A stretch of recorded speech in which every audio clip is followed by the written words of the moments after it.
Itry ka. Andito na ako sa school ni Arin, guys. Hinan niya yan ah. Kung dati yun lang sa dulo yung nagtuturo. Dati, dalawa pala yun. Diyan at dito. Ngayon, meron na din dito sa kabila. Ayan na. Si RG, kinausap ako ng teacher na, nung teacher dati ni Arin na kung paaralin ko na ba daw si RG ngayong pasukan. Sabi ko, tatry ko ma'am kasi, hindi pa kasi RG kasi, hindi, ayaw niya pang umano sa ibang tao ba, manahiya pa siya. Namiss mo sabihanan kong babae gaya na sabi ko, sumasama-sama lang yan, tapos babalik agad yan. Tsaka kay Jano naman, paunti-unti na siyang okay kay Jano. So, sinabihan ko na magsusulat doon. Ang bilis talagang pumasok ni RG ay. Kasi si RG actually guys, mahilig talaga siyang magsulat-sulat. Tingnan nyo, may bago silang laruan na. So, sinubukan ni ma'am na dalhin niya si RG sa loob. Andun si RG. Tumawa yung isang teacher sa labas. Kasi dito kasi guys, pag tatlo yung nag-aaral na sa mga anak mong pagtatlo, yung isang nag-aaral is makakaano siya, free lang siya, hindi niya kailangan magbayad. So, kung wari ganito, kung si RJ mag-school na, si Ayman is pwede na siyang maging free. Yung pag-aaral niya free lahat. So, kaya, mas okay sana kung makapasok si RJ. Si Arin naman, last na tong na ilang month na lang, maglapit na yung closing tapos ang school, tapos sa mag-grade 1 na si Arin, doon na siya sa school ni Ayman. So sa same na sila ng school.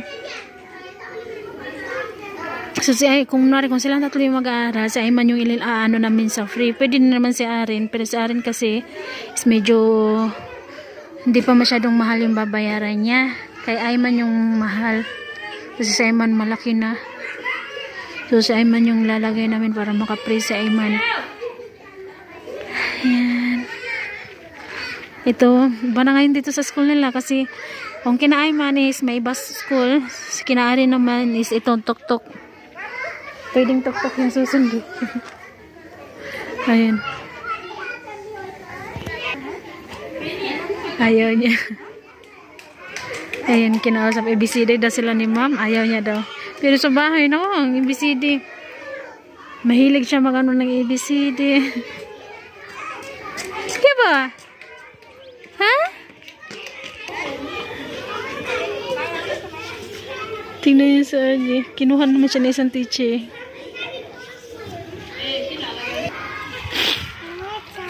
Ito tapo po.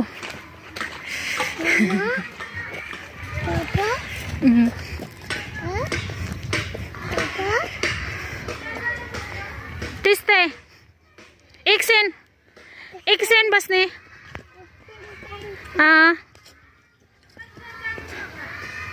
Ay lepas sih. Arin ko school ek boji ke matri saman. Te bara iksen eta bas. Ini saja.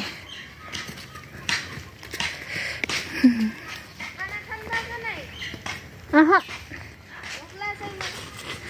Bianat siya kain ba ye? Pupuhunan sa ni? Ha? Ayan.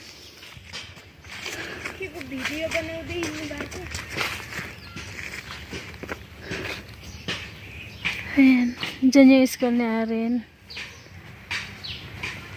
So dito lang tayo. Hindi lagi ta. Yung mama niya is wala kasi. Ano yan, igagaw sa kumbana. Wala kasi yung mama niya. At saka yung biyanan ko sinama ng mama niya. Pumunta sila sa city. May pinuntahan. Kasi yung tao dito ay yung papa niya at saka yung kapatid niyang lalaki is kakaalis kakaalis lang papuntang abroad. At saka Malaysia din yung pinagpuntahan nun guys. Pero malayo siya sa place ng asawa ko.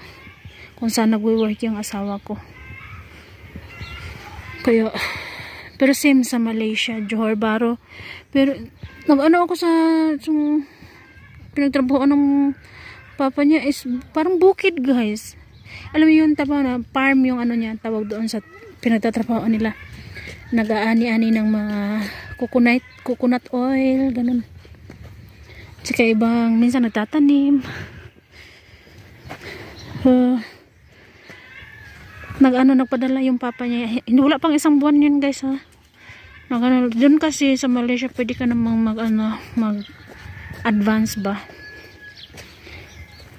So umutang muna baga, tapos pagkasahod nyo ikakat na lang sa sahod mo, ganun. So padala yung papa niya at yung kapatid niya, padala ng 12,000. So sinama nung ni auntie yung biyanan ko kasi wala yung alam, hindi niya alam kung saan yung kukunin yung pera kasi pinadala mismo sa bangko kasi kaya yun.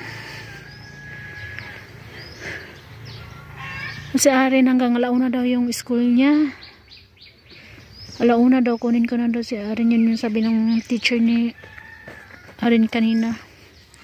So, sabi ko naman sa dalagita, okay, sige, dito na muna ako magtatambay. Hindi muna ako uuwi.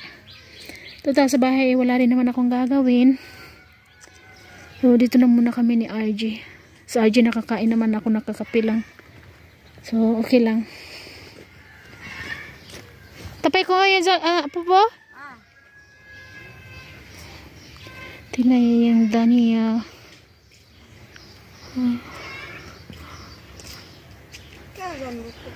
So, tanong siya sa akin kung uuwi din ba ako. Sabi ko, mamaya na ako uuwi. Antayin ko si Arin na matapos yung school niya. Ha? Kaya ito siya, no? Apno, budi. Kana pa kana? Ora? Ele jaga-jaga sing kana. Ay lahon sa to. Ha?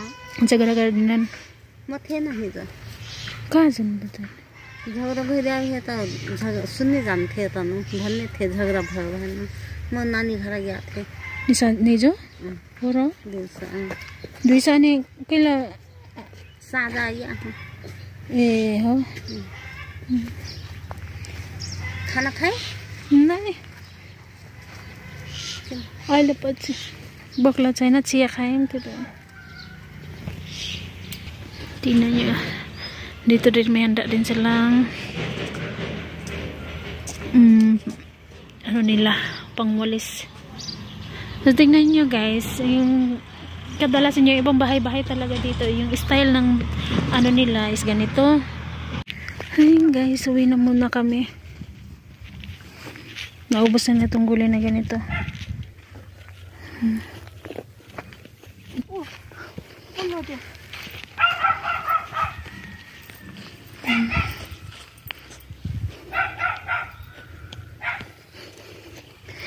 Charge ko muna tong cellphone ko at mag-i-edit muna ako, tapos mag-upload tayo, tapos susunduin ko mamaya si Arin. Mabilis lang naman. What's that? Flowers? Ibon. Kasandi. Huh? Unsa? Kasandi. Unsa?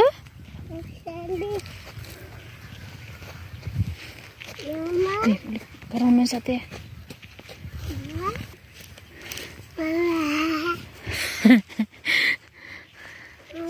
Ay, wala ay dali na pagdali na kay uli na ta. Gitapis man gud nako na iyang gipandong god. Kay lagi nagregla ko. Tapis na ako sa kungkuan kay basig makuan ta basig nalapsan ko unsa ba diha. Naglakaw-lakaw ta. Di iyang gikuha. Kay kuno lagi daw, init daw kaayo. Uy, nagbisaya na po ko.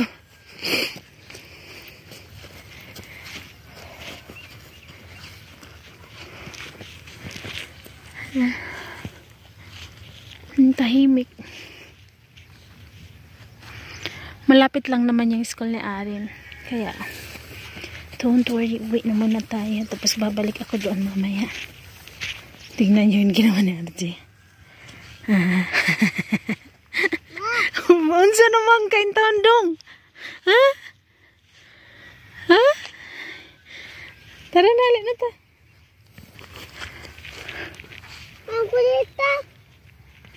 Ha? Di ka?